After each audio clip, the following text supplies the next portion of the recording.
Thanks everybody for coming out. It's a cloudy day, but it's beautiful. I love this place. I'd never been here before. What a great resource. It's incredible. Well, Jim gave you my bio. A lot of what I want to talk about is how a graphic designer finds himself writing a book about history and finding the Fountain of Youth.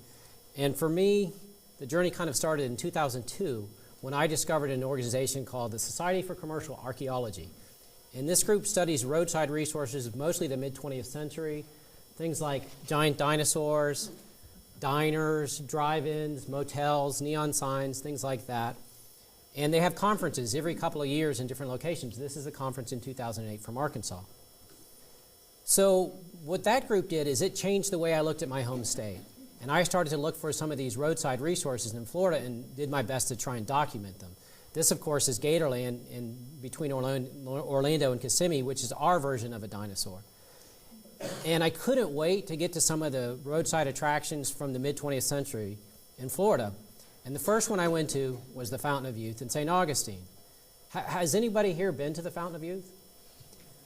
I love that place. I think it's wonderful. But I grew up in Florida, and we were jaded to tourist traps like that because we thought they were tourist traps. We thought they were just trying to get our money. And as Floridians, you never went to a place like that. You didn't want to give up your money. But as my whole perspective changed because of this SCA, the Society for Commercial Archaeology, I wanted to find out what this place had to offer. So what I found in the Fountain of Youth was things like this kind of wax mannequins showing the spot where Ponce supposedly landed in St. Augustine, and then these wax Indian figures. And the guy in the log sits there and he's got a motor attached to him, so he chops that log constantly over and over and over again, nonstop. But what I didn't expect to find was real archaeology. This is a burial site of Indians that were probably Timucuan Indians, and the remains are no longer on the site, but so they have these photographic panels with this wonderful mural in the background. And it's just in this little un-air-conditioned building on the side of the Fountain of Youth. And this is the marker outside the park, and the last line reads, "There may be no other single property in Florida that contains such an array of important archaeological resources for our state's early history," which is totally not what I expected to find in this tourist trap, real hardcore archaeology. Because what happened when Pedro Menendez established the first colony in North America, it's very possible that was located in the ancient Timucuan village of Saloy, which is on the site of the Fountain of Youth property. And America, as we know it, could have started at the Fountain of Youth.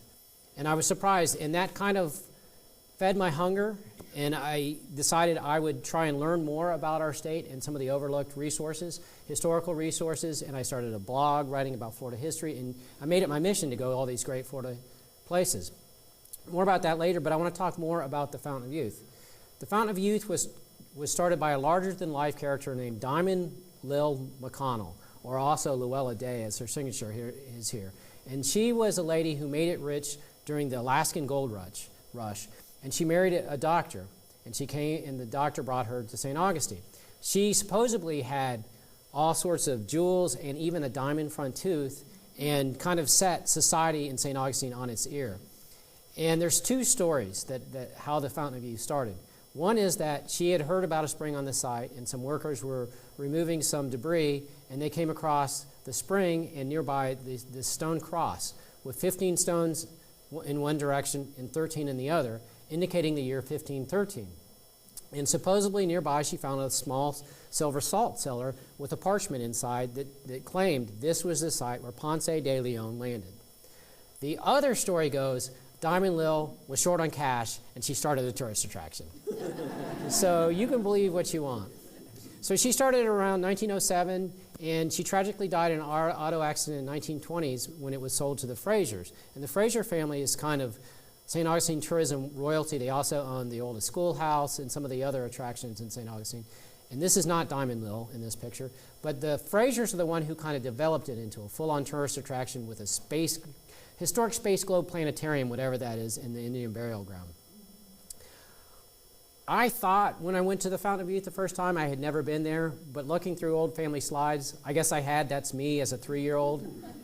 And you can see it's the same statue, it's just been painted gold. So maybe it was in my DNA to always go back there and rediscover it. So I started looking around for evidence of what I call Ponce de Leon. When I grew growing up in Florida, it was Ponce de Leon, not Ponce de Leon. And so the difference is Ponce de Leon was a historical figure who came in 1513. Ponce de Leon was kind of a figure taken over by pop culture who bumbled around the state of Florida looking throughout the state for a mythical fountain of youth throughout the state. So I started looking for what I call Ponceabilia. And so I started in St. Augustine, and this is the wax museum there, and that's Ponce and Menendez. And it's everywhere in St. Augustine. This is the base of a flagpole, which claims that St. Augustine was discovered in 1513 by Ponce de Leon, which is not, in fact, entirely known to be 100% accurate. This is a mural from the Ponce de Leon Motor Lodge, which was actually built by the Florida East Coast Railroad, started by Henry Flagler, and this was in the Visitor Center. This is the base of the statue. I don't know if you've seen the big statue of Ponce de Leon right by the Bridge of Lions, where it says, "Discoverer of Florida, Juan Ponce de Leon landed near this spot in 1513. Even the mall in St. Augustine is named Ponce de Leon. But then my search expanded outward through the entire state, and I started finding Ponceabilia everywhere, including downtown St. Pete, where the Ponce de Leon Hotel still is. There was also a Ponce de Leon Hotel in Miami Beach. There was one in Coral Gables. There was a Ponce de Leon Motel in Daytona Beach. And I started to collect all this memorabilia because our value shifted later in the 20th century, where it became not politically correct to glorify conquistadors and what happened afterwards. So to find these were like finding artifacts that were left over from an earlier time. So I got a little obsessed, and I started seeing Ponce everywhere. And then I started getting on eBay and finding more and more goodies. Like this, one of my favorite pieces of ephemera, where Ponce is sticking his sword into an orange, and orange juice is spraying up in the goblet. The fountain of youth is an orange. And this one, where Ponce de Leon is at the bar with his buddies, the Indians, having a drink with a couple flappers. And I'm told this bar is still in existence in Havana. This is one of my all-time favorites, where Ponce is being chased by an insurance salesman trying to sell him life insurance. And he does not need life insurance because he's going to find the fountain of youth and live forever. This is from the 1950s. Even Disney got into the game. They issued postage stamps to the Grenadines. And this is Mickey, and you can see Goofy is turned into a little baby. And this is a promotional photo for someplace in Florida where Ponce is golfing, and he has a little Ponce flag on his golf cart. So you can see the myth and the character. It's almost like Ponce de Leon is a celebrity endorser, endorsing all things Florida throughout our culture. Shell Motor Oil had an ad, and the fountain of youth is found under a hood of a car. And I love this just for the style. It's kind of very Art Deco-y. This is from a magazine in the 1920s, where the ghost Ponce is looking at all the bathing beauties in the swimming pool in Miami Beach. But then I had to learn some real facts as my project continued, and I had to learn the real story and not just collect all the colorful memorabilia. And the first thing I learned is Ponce de Leon did not discover Florida, because there was close to 250,000 people already living here. How could you discover something when there were people already there? And that's the Native Americans who had lived here for about 12,000 years. This is an image of, we don't know exactly what they look like, of people who were Florida's original indigenous inhabitants who had been here for thousands and thousands of years before Ponce. And you can see there's tribes up and down the state. Tocobaga are one of the main tribes that lived in this area. And we're learning constantly more and more and more about the indigenous people that live throughout the state. Of course, back in the mid-century, they were portrayed completely different. We know probably for sure they didn't wear the headdresses of the Plains Indians of the American West. But this is how they were portrayed to the people who went to the Fountain of Youth. This is probably a closer indication of what they look like. There's actually big cutouts of these in the museum across the street. There was a Frenchman named Lemoyne who was on one of the French expeditions and who managed to survive the massacre by Menendez. And unfortunately, all his drawings were ruined. So he recreated them back when he went to Europe. And nobody knows how much they were embellished. And then they were recreated again by a Dutchman who made engravings out of them. But we think these are pretty accurate. Some of the other drawings are obviously embellished, but we think that the tattoo part for sure, which was not a European tradition, is probably accurate. This is another contemporary representation of Calusa people. And the Calusa was one of the major tribes of Florida that had an empire based out of the southwest part of the state that traded in all regions all the way up to the Carolinas. Of course, the real story about Ponce de Leon is that he grew up fighting the Moors in Spain and came over to the New World with Columbus on his second journey and ended up on the island of Hispaniola and was there and did very well for himself. He was a farmer and a soldier, and he did well enough so that they granted him the governorship of the new island of Puerto Rico, and he went there and established his livelihood, and he did very well until Diego Columbus, the son of Christopher, said, all the lands that my father discovered are supposed to be mine. Why you can't give this to Ponce de Leon? And he challenged him in court.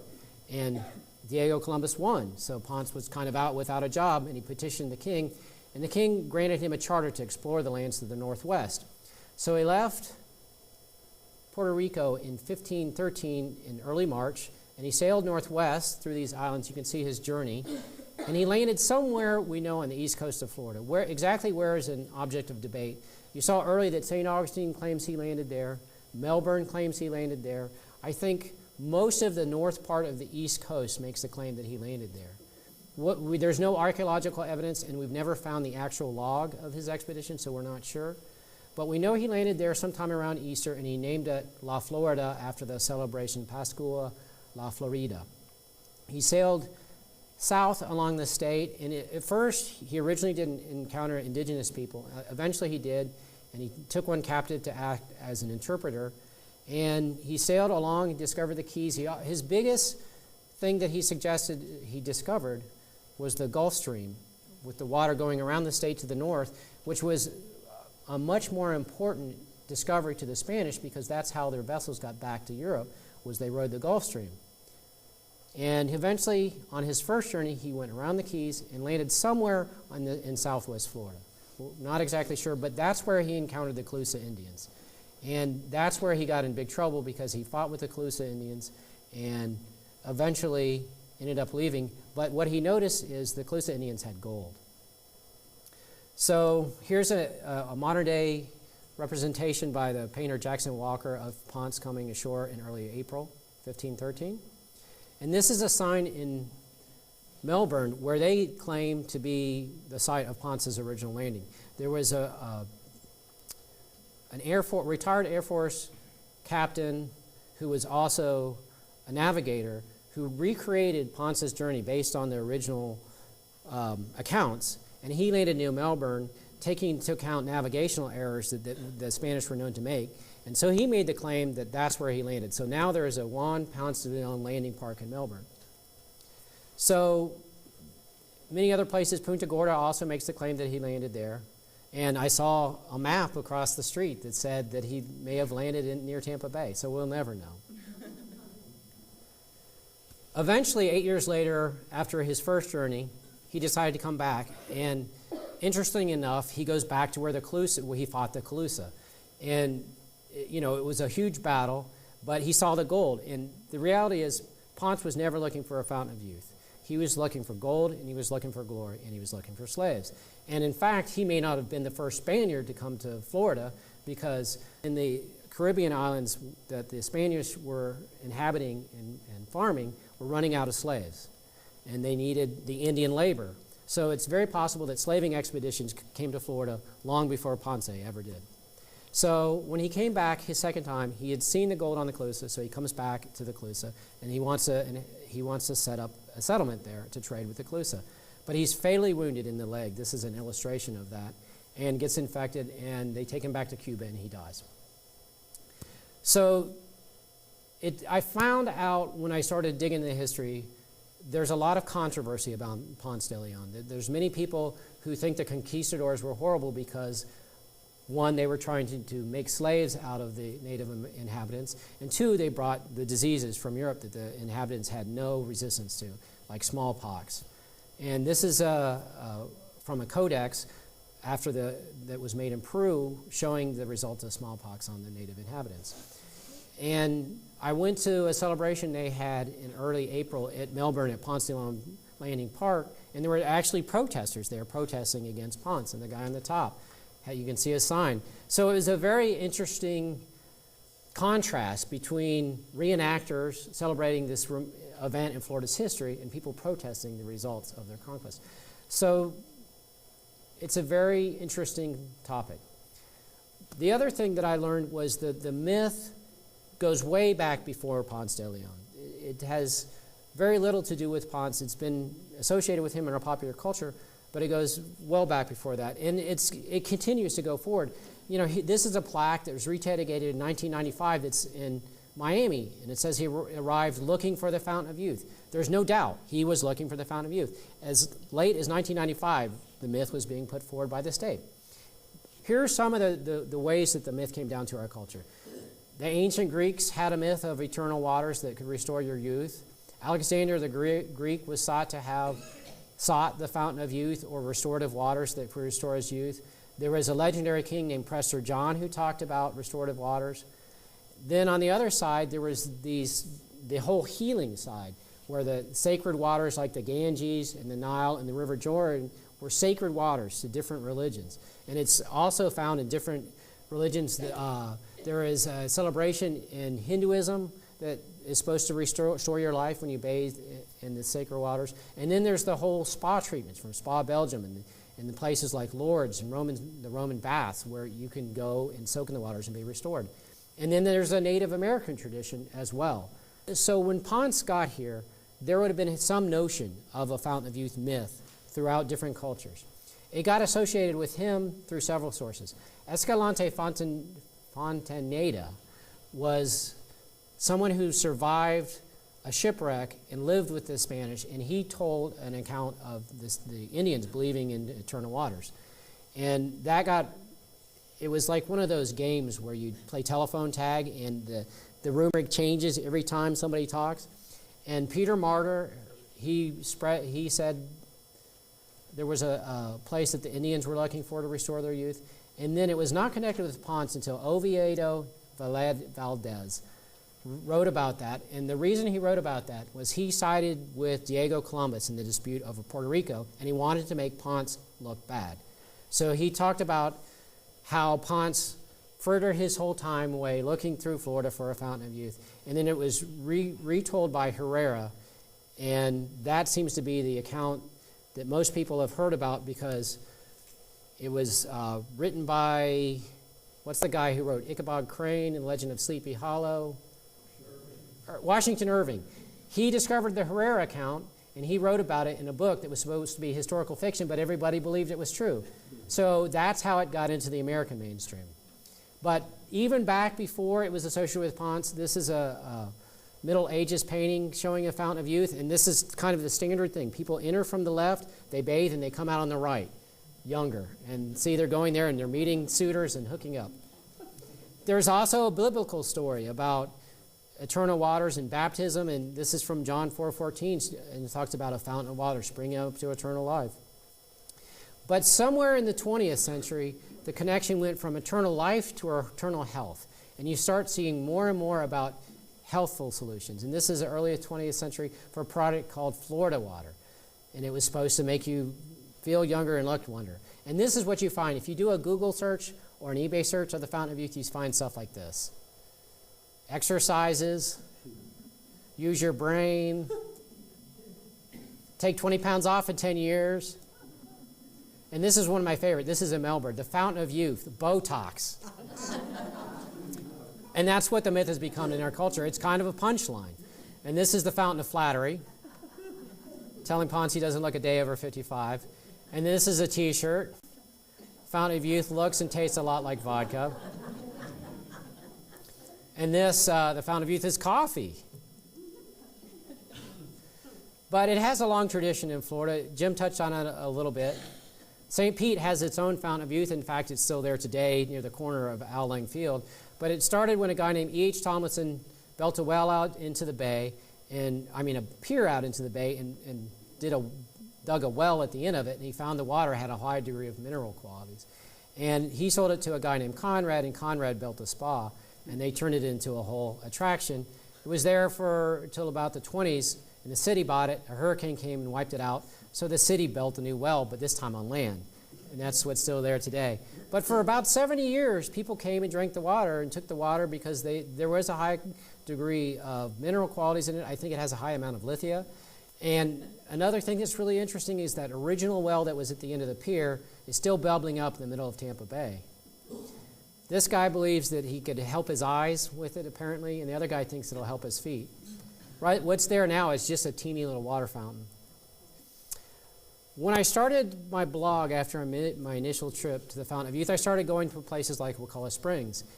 And this was well before the idea of a search for the Fountain of Youth had even entered my mind. And I went to Wakulla Springs up in the Panhandle near Tallahassee. And I had no idea there was any connection. But it was owned by and developed by a guy named Ed Ball. And Ed Ball claimed that Ponce went to Wakulla Springs not once but twice, and that he had the arrowhead in his possession that killed Ponce de Leon, which is a complete fabrication. But he made the association to be the Fountain of Youth. Of course, Wakulla Springs also embellished stuff, and they had a lot of goofy stuff like Henry the Pole Vaulting Fish, which is some of the stuff that I loved and really encouraged me to keep exploring the state of Florida. In my own backyard, I found out about Ponce de Leon Springs. Has anybody heard of Ponce de Leon Springs? It's a wonderful place. One of the places I suggest everybody go when it's not busy. They have a mill there where you can make your own pancakes. We went yesterday, and it was a 3-hour wait. But it has a remarkable history going back to Native American times. There was a plantation there that was burned down by the Spanish, a mill there that was destroyed during the Civil War. Sometime in the 1880s, they decided to rename Spring Garden Springs Ponce de Leon Springs to capitalize on the myth of the Fountain of Youth. They had things like water skiing elephants. They had jungle cruises and trams and all the things a modern-day tourist attraction would have today, built around the spring. Here's the jungle cruise. And they had a monkey island. But they also originally marketed it for its healthful water. And you can see here it talks about the analysis of what's in the water: sulfur, lime, soda, and lithium. And so that's what tourists around the turn of the century were looking for. And I found this in many places that I had never heard of, because a lot of these places had enormous, beautiful wooden hotels around it that are no longer in existence. One of those was White Springs in North Florida, that you can see by the number of people was quite the attraction in the day. People from all over, people like Ulysses S. Grant and Mary Todd Lincoln, and big names in the late 1800s went there to take the waters. Unfortunately, White Springs no longer flows today. They built a mine nearby, and it diverted the water, and it just trickles now. Another one is Hampton Springs. You can see it was guaranteed for rheumatism, indigestion, dyspepsia, stomach, kidney, bladder troubles, gastritis, and skin diseases. And it's not there anymore. Unfortunately, a lot of these hotels were wood hotels, and you know wood doesn't do very well in Florida. This is probably one of the biggest, Green Cove Springs, where this spring is still in existence, but none of the historical resources are there. It bubbles up, and then water is rerouted to a swimming pool where you can still swim today, and then it enters the St. Johns River. But it was a major, major attraction in its day. Of course, we had our own right here in Pinellas County, Wall Springs, that's right by the trail, and it was named Health Springs, Lithia Springs, and Wall Springs after its latest owners who bought the springs in its 20s. But you can see that the copy they used on the back of the postcard said, "Jewel-like, the Health Springs swimming pool is set among beautiful verdant trees and flowers where songbirds and waterfowl abound. Bathe in its odorless crystal waters, enjoyed renewed vigor from its wonderful health-giving qualities." If that's not the Fountain of Youth, I don't know what is. And here it is today. You can see this little pool-like area on the left side of the postcard is still there today. And you can see the water bubble up. And it's a beautiful place. If you haven't been, I suggest it. It's a really wonderful natural spot. Of course, the biggest connection in this area to the Fountain of Youth is Espiritu Santo Springs, otherwise known as Safety Harbor Spa. And there's 5 springs there discovered by De Soto. And I'm not sure about what it says on this historical marker that he believed it was the Fountain of Youth. It's possible that he could have read the Oviedo account, but the more well-known Herrera account connecting Ponce to the Fountain of Youth was not printed when he got here in 1539. So I'm not sure if there's any truth to that or not. But he discovered 5 springs, and the springs were all supposed to help different parts of your body. Beauty Springs was supposed to help your complexion. Stomach Springs, your indigestion and things like that. Kidney Springs, obviously kidney. Liver Springs, and Pure Water Springs was for drinking. And they marketed it as where healing waters flow, and eventually a big spa was built that's still there today. It was expanded on in the 1920s. And you can see there's places where you could go to the little place in the center and take the waters. And then it was expanded again in the 1950s and 60s, and this is some of the mid-century decor that is still there, some of the stuff that I really love. And here it is today, Four Springs Ballroom. I don't know what happened to the Fifth Spring. I have an idea what happened to the Fifth Spring, but somehow it became Four Springs. And this is one thing that I really like, is that where healing water flow, the trademark used on this archival stuff, is still being used today. I don't know of anything else that uses the same tagline in advertising. I have an advertising background, and I think it's remarkable they've kept it this many years. So my friend Carol took me out behind the spa, and there's a pipe out back where water flows continuously. It doesn't seem to dry up. And I have a little underwater camera, and I stuck it in. And can you see the white stuff on there? There's green algae. There's also white stuff. The white stuff is a bacteria that undergoes a chemical reaction with sulfur and creates sulfur hydroxide through the chemical process. It actually basically eats the sulfur. And you find this at sulfur springs throughout the state. So my theory is, and I haven't been able to prove that, this is spring water that's coming out and re-entering Tampa Bay. I'd love to find out.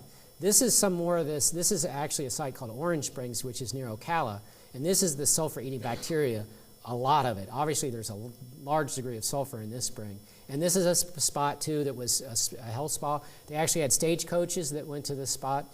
And this is an underwater shot that I took. And you can see how much stuff there is. And it's just very fascinating. This place, who's ever heard of Warm Mineral Springs? You haven't heard of Warm Mineral Springs? It's right down the road in Sarasota County. They claim to be Florida's most famous health spa. And, of course, there's Ponce de Leon. Of course, they had to claim to be the Fountain of Youth. And here it is in some of their advertising, the Fountain of Youth.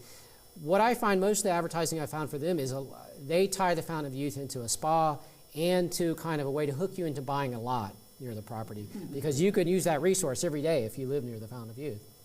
And here it is again. The black brochure is basically a real estate brochure.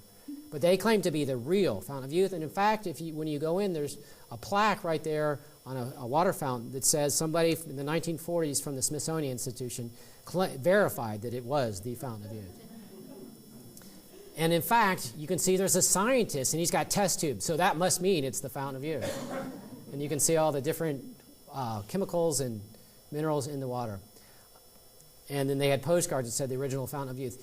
One of the other interesting things that happened, I think it was originally developed mostly in the late 50s as an attraction or a health spa, but in the 1960 was the 400th anniversary of the Tristan da Luna expedition, and for some reason they decided to celebrate it at Warm Mineral Springs, even though the Tristan da Luna expedition was all in the Panhandle. But I think they saw an opportunity there, so they built a cyclorama, which is a round building, and you walk around, and they played a soundtrack that talked about the history of Ponce de Leon. And here it is today. It's closed to the public, but I was able to gain access. It was completely dark and mold-filled, but the cyclorama is still in existence. So some of it is three-dimensional plaster figurines, and the other part is paintings. And here's Ponce in a big battle. And here he is, that critical moment where he discovers the Fountain of Youth. It's a remarkable resource. Unfortunately, Warm Mineral Springs is closed. It was run by a company, but right now it's owned 50% by the town of Northport and 50% by the county of Sarasota, and they can't decide what they want to do with it. So it's mostly utilized by Europeans who move there to take the waters on a daily basis, and they no longer have any access to it. It's been closed since summer. They're making progress in trying to get it open. I hope they do. It's the high degree of minerals in the water. The water's not crystal clear like a lot of Florida's other springs. It's kind of cloudy. But I can say, when I went in that water, I felt really good. And I don't know, it's not freezing cold like a lot of other springs. It's in the 80s. But it felt amazing, I must admit. Of course, Sulphur Springs is one that is known to residents of Tampa. It was developed probably later in the 1920s and was a big attraction for recreation and for the water. This is the pavilion that has been recently restored. That's what it looked like before restoration on the right. And here it is this year, actually, or last year, after it's been restored. And you can see on the left, there's a small trickle of water that still comes out. I imagine back in the early part of the 20th century, it was a much bigger flow that people could actually sit there and take the waters. Now it's just a little bit, but you can see the The corrosion-like stuff, that's because of the mineral content of the water that comes out. Of course, it's very polluted now because of the growth around Tampa Bay, and they, well, I'll show you later what it looks like today. It's pretty gross. This is nearby. Another thing that happened to a lot of our wonderful waters is they became bottled because of the healthful benefits of that. And this is called Purity Springs. On the left, you can see a picture of the water trucks with all the bottled water. And it was recently restored, and it's a beautiful, tiny little spring. And it was at one time just a pipe, but it's been restored, and it's beautiful. This is in Punta Gorda. This is a fountain of youth that was all pretty much a real estate hoax developed by the founding fathers of Punta Gorda. But the water here has a high degree of radioactivity.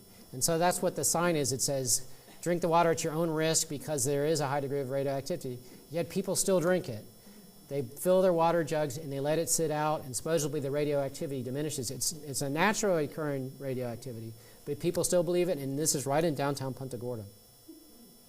This is down in Bonita Springs, and I'm told that there is a spring inside of this health spa. It's a 1920s property that I think is undergoing a process of restoration that has healing waters in it today. So you can see we have over 100 years history of marketing healing waters throughout the state. So I started to find this whole myth of the fountain of youth in other areas beyond just our waters and our springs. In fact, in the citrus industry, which ironically, citrus was brought over by the Spanish and the conquistadors. In fact, you can go on a state citrus website and they say Ponce de Leon brought the first citrus to Florida, which I don't think is true at all. But then I started finding ads like this for Florida citrus. What brings on old age? Well, you can curb that with vitamin C.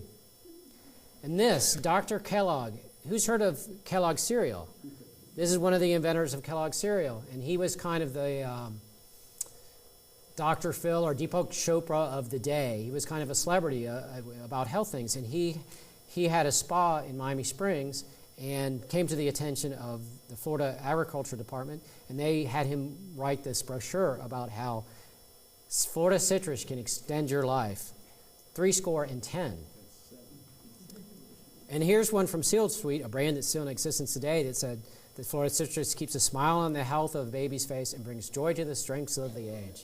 And we have that whole perception of a glass of orange juice and all the healthful qualities of that today.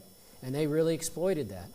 Of course, Florida also has this reputation as being a place for the elderly and the senior people to come and retire. And all that has been marketed through the Fountain of Youth, that you can have a whole new lifestyle because of the weather in Florida. And St. Pete has the reputation of the green benches. And, it was even nicknamed God's waiting room. And Miami Beach has that reputation as well, senior citizens coming to the state of Florida. And savvy marketers all exploited the Fountain of Youth myth and connected it to the state of Florida to take advantage of that. And some people took it a little bit too far, I think. Come to Florida. Why stay north feeling half dead? You can be buried beautifully in sunny Florida for only $49.50. Brought to you by Stiff and Deadly Planning Specialists for Northerners. One of my favorites. This is a state advertisement that the state ran in national magazines like National Geographic, where it said Ponce de Leon had the right idea. So they're overtly connecting themselves to the myth of the Fountain of Youth. And then different cities took advantage of the whole thing. Miami was the year-round health spot of America. Sebring, the city of health and happiness. Good water, good health. St. Pete, for your health's sake, play this winter. Fort Lauderdale, come enjoy living here, add 10 years to your life. And then this development called Indrio had this chart and said, do people live longer in Florida? You can see the lines going down and then it spikes up because they come to Florida. Springs themselves were also marketed. I talked about Warm Mineral Springs. This is a real estate brochure for Ponce de Leon Springs, which is the one near me where you can get the pancakes. And a side journey I started taking that I had not anticipated when I started looking for Poncebilia was involvement in Florida Springs, because so many of them had historical connections to the Ponce and the Fountain of Youth. And I started going to springs and seeking them out, and I found out a lot of interesting stuff.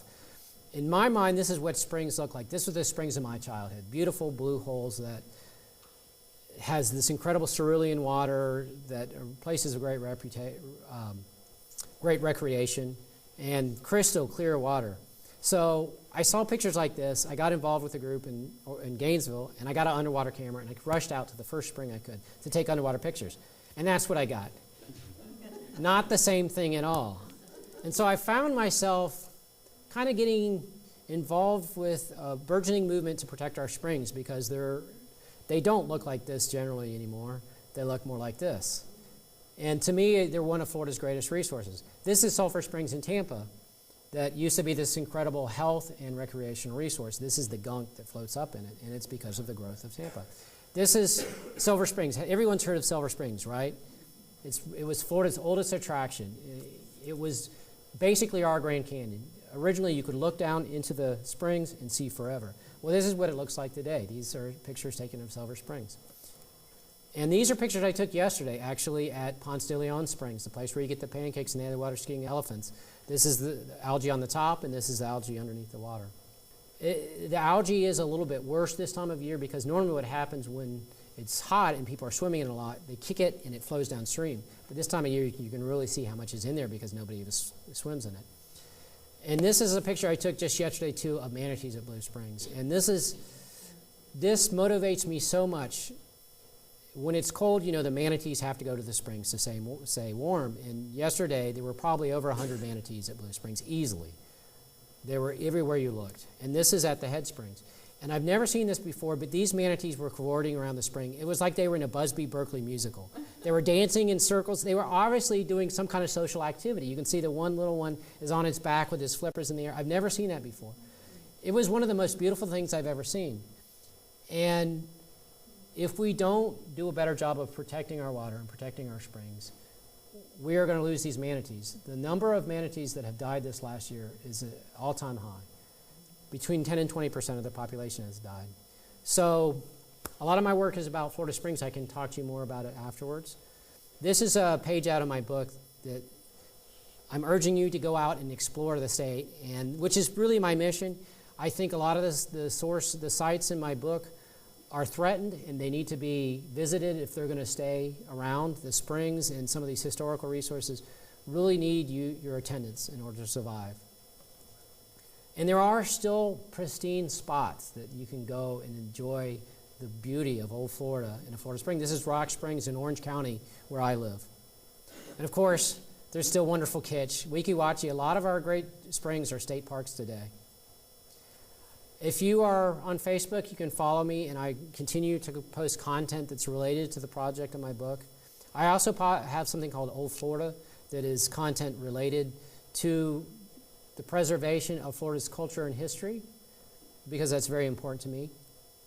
And then my springs work about preservation of springs is called the Springs Eternal Project, and I can tell you more about that afterwards, because it's very important. I know there's been a lot of articles in the Tampa Bay Times about preserving our water, and I think you're going to see more and more and more.